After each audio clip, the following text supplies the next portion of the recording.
Welcome to the Counselors of Real Estate's Top 10 in 10 podcast series.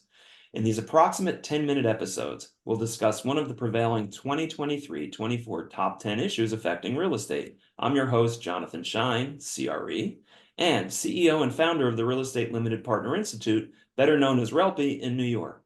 Counselors of Real Estate are trusted advisors finding solutions to complex real estate challenges. Experienced, innovative, principled, and credentialed problem solvers, counselors reside in 22 countries, practice in many more, and offer expertise in 60 real estate disciplines across all asset classes. Each has earned the prestigious CRE designation. Our guest for this episode is KC Conway, CRE, founder of KCnomics, LLC in Norcross, Georgia. He is also an independent director of UMH Properties, a real estate investment trust focusing on affordable workforce housing communities. KC was invited to the membership in the counselors in 2009 and is well known for his to-the-point analysis and interpretation of economic indicators, fiscal policies, and property market data. KC was the subject matter expert for the number 8 issue on the compilation of counselors' top 10 issues for top 2024 affecting real estate. Alexa, where's my stuff? Supply chain logistics and U.S. onshoring. To review all the issues in this year's report, visit cre.org/top10. Welcome, Casey. And for those of you out there, if your Alexa went off, I promise not to say Alexa again. Okay. Thank you, Jonathan, Alexa. So here's your first question. Impacting nearly every aspect of real estate, supply chain disruption continues to raise costs and cause realignment in logistics and warehousing. Do you foresee any improvement in the next 12 months? So I do and I don't. So when we published on this one, we didn't have this little flare up going on in the Middle East.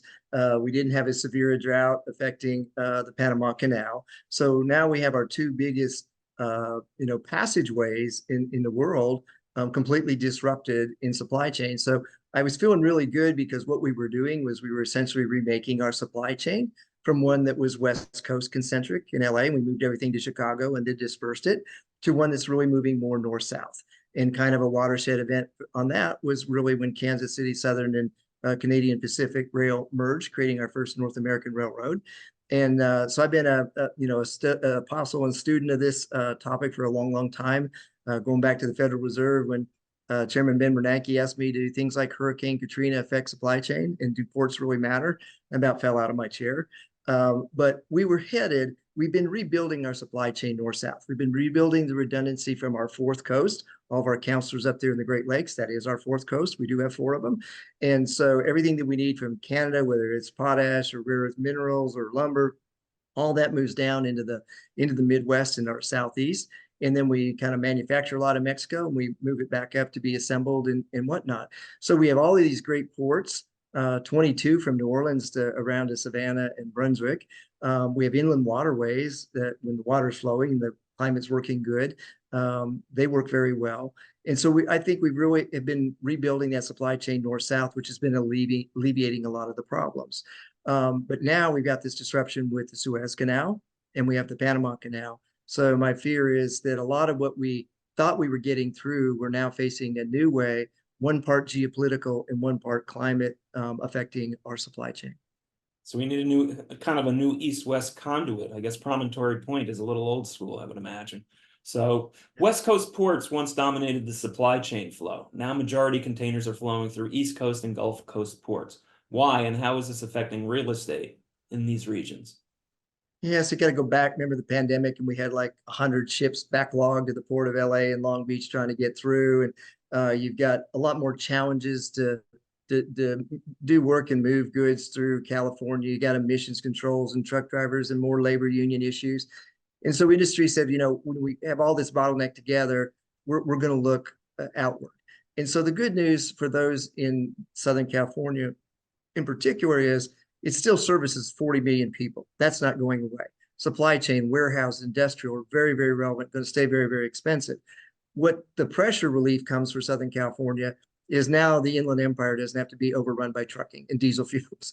They're not going to be the conduit for everything moving into the East Coast. So you go back a decade ago, 65% of everything we imported in the United States came through the ports of LA and Long Beach, the West Coast ports. And only about 35 or less than 40 were from the Gulf and the East Coast Atlantic ports. That's flipped today. It's now about 35 to less than 40% the West Coast and 65 the Gulf and the Southeast. It doesn't mean you look at the numbers on ports of LA and Long Beach, they're very solid numbers. They're growing. So it's going to stay that really strong, vital supply chain. And you're seeing a lot of that on the West Coast consolidate from the northern parts of California and Washington and Seattle down into LA. And the rail has been an incredible part of that. So BNSF is very important to Southern California, becoming kind of that T that connects with all of our other rail connections. And then I think the other thing is when you look at the population migration, one of our other issues, the population shift, it was more that population has shifted away and into southern markets and other interior parts of the country. We have more population there that we have to supply chain. So that's kind of what's, I think, behind it. Wow. So you've often said that not all last mile logistics models are created equal, while invoking the term golden triangle. What exactly do you? Yeah, so I used to eat at McDonald's when I was a kid. I remember the golden arches. So I said, "Oh, I got to come up with something golden here in my grown up years." So the golden triangle. When I was at Colliers as their chief economist, we were struggling to explain to clients why so much interest was in new industrial, new warehousing, and why so much manufacturing was occurring. Really, as you went from the Upper Great Lakes down throughout the South, and so I just kind of drew lines and it made a triangle. And I said, hey, let's make it gold and it'll be golden. So the golden triangle is really the Great Lakes, which is about a third, 30% of our GDP, all the way down to Texas, Arizona, and then across horizontally covering in our Southeast and our mid-Atlantic region. And if you look at that, all but one Class 1 railroad navigates through there. When you look at our ports that are post-Panamax and our redundancy, our inland waterways, our inland ports, a new invention that we've created really over the last decade. All of those are in that region. And that's what's attracting, whether it's say VinFast as a car manufacturer out of Vietnam, or Hyundai, or Mercedes into Alabama, BMW into South Carolina, Toyota everywhere in the Southeast. They all can get their goods to move. They can get commodities and components in, whether they're coming from Canada or the Gulf or the East Coast, or air cargo. Air cargo is a very important part of that for all the electronic components that aren't heavyweight. All of that logistics infrastructure now is really within that golden triangle. And that golden triangle, that handles or reaches almost immediately about 65 to 70% of our US population. So it's pretty important. Still, to think that the Great Lakes region still is 30% of our GDP is quite impressive as well. Yeah.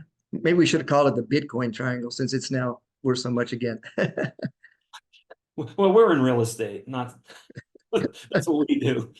So thank you, KC. We're grateful for your knowledge and contributions to this year's top 10 issues affecting real estate. Join us next time for another discussion of one of the top 10 issues affecting real estate.